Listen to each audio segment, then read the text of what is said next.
more snow is bound to happen, which means the slopes are going to be pretty busy out there. But before you head out, you may want a refresher on your basic legal rules when it comes to skiing and snowboarding. And for that, we turn to Tom Sinus from Sinus James Law Firm for a recap on the Michigan Ski Safety Act. Good morning, Tom. Good morning, Todd. How are you doing? I'm well. Thanks for asking. But let's start with what that is. What is the Michigan Ski Safety Act?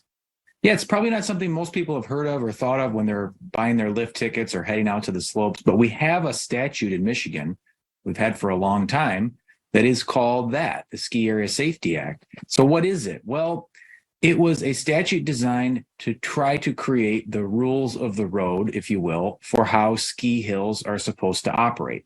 And it includes things like what ski operators are supposed to do, what they're not supposed to do, what skiers are supposed to do, what they're not supposed to do. And it's intended to provide a legal framework for what the rules are when you're engaged in this fun, but really quite different type of activity. So that's the basic idea of what the Ski Area Safety Act is seeking to accomplish. And when it comes to those basic rules, let's start with the hills. What are some of the rules for the ski hills out there?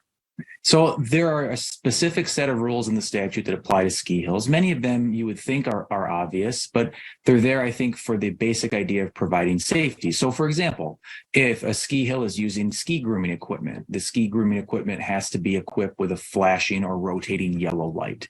Ski hills are required to mark at the top of the trail the relative difficulty of the trail. You know, we've all become accustomed to the green, blue, black type rating system. That's required by law.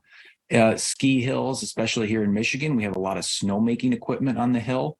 So under the statute, the snowmaking equipment is required to have warning signs around the snowmaking equipment or other ways so that skiers know that that equipment is there so they hopefully don't ski into it. And there are others, but that's kind of the basic gist of the types of obligations that the Ski Area Safety Act imposes on the ski hills. Okay, so that takes care of the hills, some of the legal obligations that they have. Are there any legal obligations for skiers? There are. Most importantly, one of the first rules is a skier has to maintain reasonable control of his or her speed and course at all times. They have to stay clear of grooming equipment. They have to heed posted warning signs on the hill. And then there's another rule that I think puts it probably most importantly. It says a skier shall conduct himself or herself within the limits of his or her individual ability and shall not act or ski in a manner that may contribute to his or her injury or the injury of another person. A skier shall be the sole judge of his or her ability to negotiate a track, trail, or slope. So there you have it. You have to ski safely. You have to ski in a way that doesn't pose injury to someone. And it's incumbent upon the skier to be honest about what it is that they can ski and what it is that maybe they shouldn't be skiing in order to avoid injury. Well, injuries unfortunately do happen on those slopes. So how does the Ski Safety Act apply to those personal injury claims? It sounds to me like there's a lot of, well, kind of subjective terms you're using. How do you determine who's at fault? It's a great question. Anytime you have a state statute like this that governs a particular type of conduct, in this case, skiing, you have to ask the question, well, what role does the state statute play in determining conduct and responsibility? And what role does what we call the common law or the general principles of negligence, what roles does that play? Well, our courts over the years have wrestled with this question when it comes to injuries that occur on ski slopes.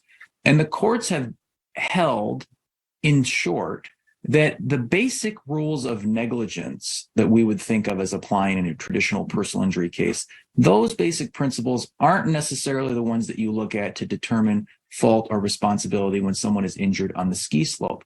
Rather, you look to the Ski Area Safety Act to determine whether the person who caused the injury was or was not complying with their obligations under that statute. So here's a good passage from a case that I think kind of summarizes it.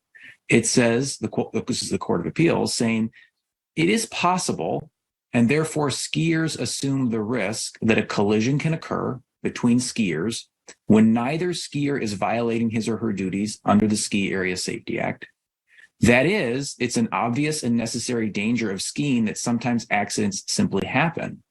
The court goes on to say, but again, if it can be shown that the collision resulted from a violation of the act, then the violator is to be held liable for damages under the act. So what does that mean in real life? Well, a good example is there's this case from the Court of Appeals where one skier downhill was hit by another skier who was coming down the hill apparently very fast, and who right before the collision blurted out, "Watch out," or "Look out," and then the crash occurred. Well, in that case, the court said, if the person who hit the skier downhill really was skiing in that manner, then they're really not in control of their speed, and they're probably not in compliance with the Ski Area Safety Act. And so therefore, in that situation, the injured skier may be able to pursue a claim against the skier who struck them. But again, the question here becomes whether or not the conduct that is alleged to have caused the injury is something that violates the Ski Area Safety Act or doesn't. And that's really the heart of the matter in a lot of these ski injury cases. Sounds like there's a lot to unpack. If that's something that you want to look more into, I know that you have a place people can find more info. Sure, they can find our law firm online at www.sinusdramus.com. They can shoot us an email at info@sinusdramus.com, or give us a call in West Michigan at 616-301-3333.